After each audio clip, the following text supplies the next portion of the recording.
the issue that continues to be subject to international negotiations, and that is where we are in terms of our greenhouse gas emissions footprint.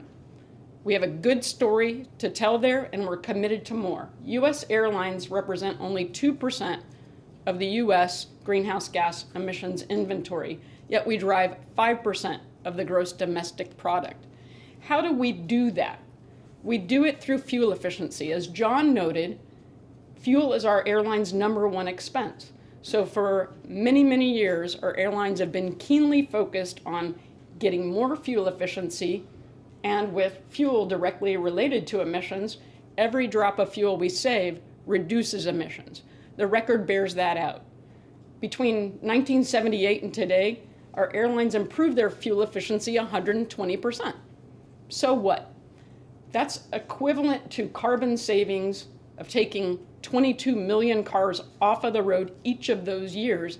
And again, U.S. airlines are only 2% of the greenhouse gas emissions inventory, demonstrating that we're moving the economy and enablers of the economy in an environmentally responsible way.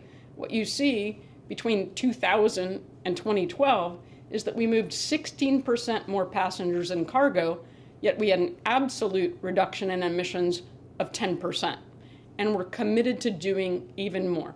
Part of the story, a significant part of the story, is to do that, we must be able to continue to invest in the things that bring fuel efficiency and emissions reduction. What are those things? The record comes from really 3 sets of activities that our airlines are keenly engaged in and that we're continuing to advance. Improvements in technology, such as buying the new aircraft, putting winglets on aircraft to make them more aerodynamic. And A4A and its members are pioneering the development and deployment of sustainable alternative aviation fuel. On the operational side, we're doing everything that we can within the existing air traffic management system to reduce fuel burn, get more point-to-point flying, doing things like continuous descent approaches that reduce fuel and noise exposure. And we're working to transform the air traffic management system to the next generation system on a business case basis.